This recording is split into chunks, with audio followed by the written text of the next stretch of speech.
रहमतुल्लाहि व बरकातहू। नाज़रीन, जैसे कि आप सबको मालूम है कि पाकिस्तान बचाओ मार्च आज दूसरा रोज़ है, पंजाब में दाखिल हो चुका है और अल्हम्दुलिल्लाह आज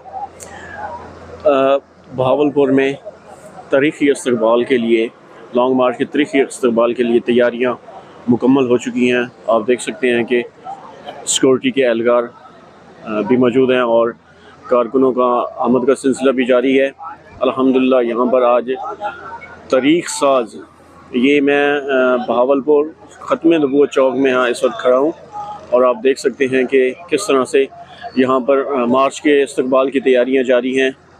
अल्हम्दुलिल्लाह कुछ ही देर बाद यहाँ पर मार्च पहुँचेगा और क़ायद मोहतरम जो है उस जिसके क़यादत कर रहे हैं, आप देख सकते हैं कि किस तरह से ये ख़त्म नबूवत चौक है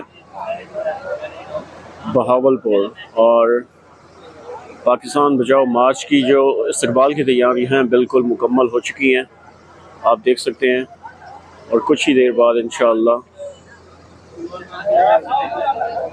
यहाँ पर मार्च पहुँच जाएगा और रात को पड़ाव भी इसी जगह पर है।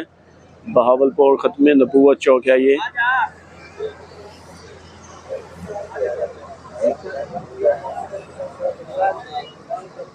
माशाअल्लाह आप देख सकते हैं कि क़ायद मोहतरम के इस्तक़बाल के लिए गुलाब के फूलों की पत्तियाँ इकट्ठी की जा रही हैं।